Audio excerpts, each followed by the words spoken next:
Hello বন্ধুরা, আপনাদেরকে daily work experience YouTube চ্যানেলে স্বাগত। আজকে আপনাদের সামনে নতুন একটি ভিডিও নিয়ে এসেছি। আজকের ভিডিওতে কপার বাসবার দিয়ে কিভাবে ডিস্ট্রিবিউশন বোর্ড সেটআপ করতে হয় সেই সকল বিষয় নিয়ে ভিডিওটি তৈরি। চলুন আমরা দেখি। আমার সামনে এখন দেখতে পাচ্ছেন 5টি কপার বাসবার রয়েছে। কপার বাসবার মূলত তামার তৈরি যে বারগুলো রয়েছে সেগুলো। এখানে আমার সামনে 5টি বাসবার রয়েছে। এই বারবারগুলোকে আমি ডিবি বোর্ডের ভিতরে ইনস্টল করব। এখন ইনস্টল করার ক্ষেত্রে আমাকে বিষয়গুলো লক্ষ্য রাখতে হবে এবং কি কাজগুলো করতে হবে সেইগুলো নিয়েই আজকের ভিডিও।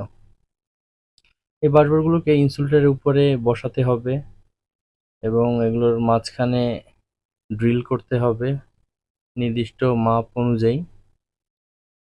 প্রত্যেকটি কাজ এই ভিডিওতে রয়েছে, ভিডিওর সাথেই থাকুন।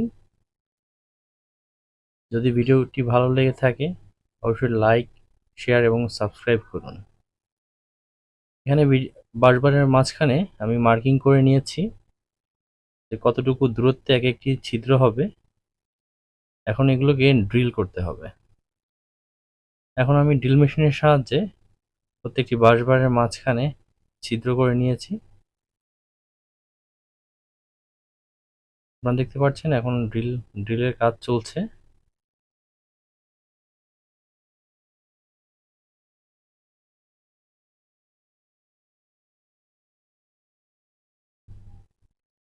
এভাবে প্রত্যেকটিকে আমি ড্রিল করে নিয়েছি প্রত্যেকটি বাসবারে নির্দিষ্ট দূরত্ব বজায় রেখে।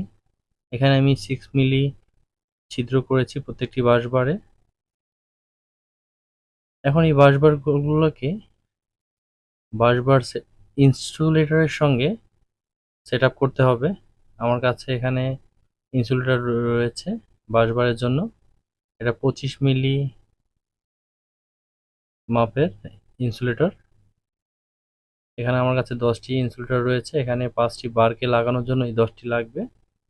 এখানে রয়েছে সেই ইনসুলেটরটি, দুই সাইডে নাট লাগানোর জায়গা রয়েছে।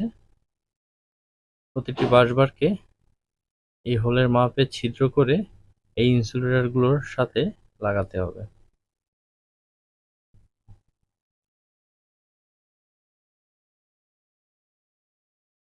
আপনাদেরকে এই বাসবারগুলো লাগিয়ে দেখাচ্ছি আমি। এখানে যে বাসবারগুলো রয়েছে আমার কাছে মূলত 5টি বাসবার রয়েছে।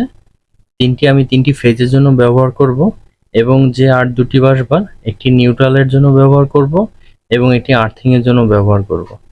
এই ইনসুলেটর গুলোর উপরে বাসবারগুলো এভাবে বসানো থাকবে।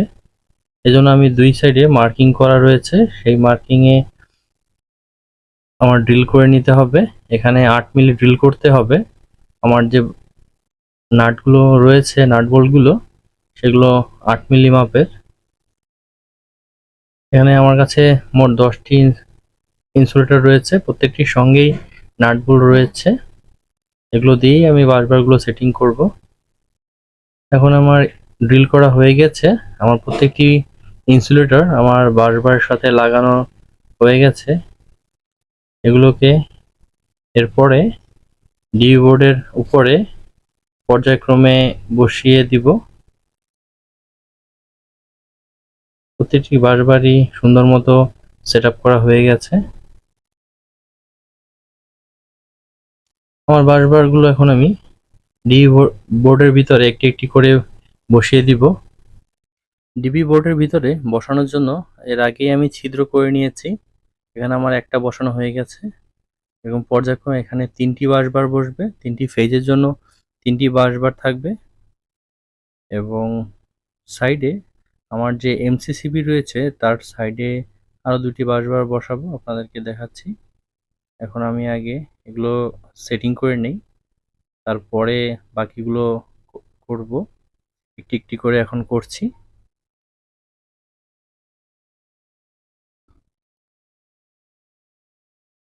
যদি ভিডিওটি ভালো লেগে থাকে অবশ্যই লাইক করবেন, শেয়ার করবেন এবং সাবস্ক্রাইব করবেন,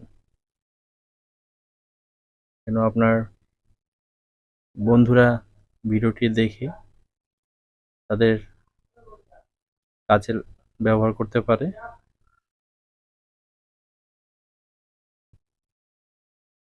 এখানে আমার 3 নম্বর বাসবারটিও লাগানো হয়ে গেছে।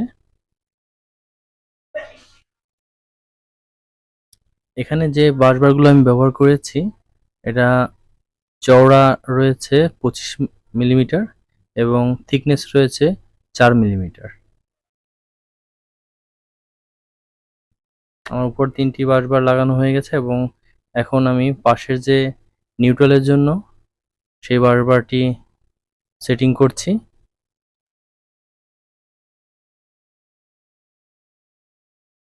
এবার বাম পাশে যে বাসবারটি সেটা আমি আর্থিং এর জন্য ব্যবহার করব, সেটা এখন লাগিয়ে দিচ্ছি।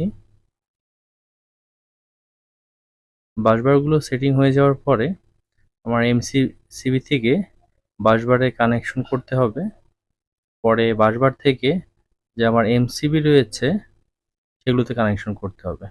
এখানে দেখতে পাচ্ছেন আমি এমসিসিবি থেকে 3 কালারের 3টি কেবল নিয়ে বাসবারের সঙ্গে কানেকশন করছি। প্রথমে আমি রেড নিয়েছি, পরে ইয়েলো নিয়েছি এবং ব্লু। কিন্তু আপনারা যখন কাজ এগুলো করবেন কেবলগুলোকে সুন্দর করে সোজা করে নেবেন এবং যতটুকু প্রয়োজন ততটুকুই ভাঁজ করবেন, যাতে বাড়তি কোনো অংশ না থাকে। যতটা সুন্দরভাবে করা যাবে কাজগুলো, বাইরে থেকে কাজগুলো ততটাই সুন্দর দেখা যাবে এবং চেষ্টা করবেন পরিষ্কার পরিচ্ছন্নভাবে করার জন্য। এবং এমসিসিবি থেকে যে কেবলগুলো নিয়েছি আমি সেটাকে এমনভাবে ভাঁজ করেছি যে আমার ডিবি বোর্ডের নিচের যে প্লেট রয়েছে তার সাথে স্পর্শ করেনি এবং পাশে যে কেবলগুলো রয়েছে তার সাথেও স্পর্শ করেনি। ঠিক এমনভাবে ভাঁজ করে নিয়েছি। এখন দেখতে পাচ্ছেন ব্লু কেবলটি আমি মার্কিং করছি যে কোথায় কতটুকু ভাঁজ হবে এবং কতটুকু কেবল রাখতে হবে, সেইভাবে আমি বাড়তি কেবলটুকু কেটে ফেলছি। এখানে আমি লাক্স ব্যবহার করেছি। লাক্সের জন্য কতটুকু ইনসুলেশন কাটিং করতে হবে সেটাও মেপে মেপে করছি। ডিবি পোর্ট যে কেউ ইনস্টল করতে পারে, কিন্তু এটা কতটা সুন্দরভাবে করতে পারে সেটা একজন পারফেক্ট টেকনিশিয়ানের উপর নির্ভর করে। এখানে দেখতে পাচ্ছেন যে আমার এমসিসিবি থেকে কানেকশন করা হয়ে গেছে এবং কপার বাসবার থেকেও এমসিবিতে কানেকশন করা হয়ে গেছে 3টা ফেজের জন্য, রেড, ইয়েলো এবং ব্লু। এরপরে যে কাজগুলো থাকবে, আমার যে বাসবারগুলো কানেকশন করেছি এটা ওপেন অবস্থায় থাকে, এটা খুব রিস্কি। এই কারণে আমি বাসবারের উপরে একটি পিভিসি শিট ব্যবহার করব। এই কারণে 2 সাইডে আমি দুটো ক্লাম লাগিয়ে নিয়েছি। এখন আমার হাতে যে বোর্ডটি দেখতে পাচ্ছেন এটি পিভিসি বোর্ড। এটা ট্রান্সপারেন্ট, স্বচ্ছ, এক পাশ থেকে আরেক পাশে দেখা যাচ্ছে, আপনারা দেখতে পাচ্ছেন। এখানে হোল করে নিয়েছি। এখানে বোল্টের সাহায্যে আমি এই পিভিসি বোর্ডটিকে লাগিয়ে দিব। এখানে নাট বোল্ট দিয়ে আমি এটিকে লাগিয়ে দিব এবং বাসবার থেকে এটা কিছুটা উপরে রয়েছে, বাসবারের সাথে লেগে থাকবে না, ঠিক সেইভাবে আপনারা সেটিং করবেন। এই ছিল আজকের ভিডিও। যদি ভিডিওটি ভালো লেগে থাকে, আপনার উপকারে আসে, তাহলে অবশ্যই লাইক করবেন, সাবস্ক্রাইব করবেন। সাথে থাকার জন্য ধন্যবাদ।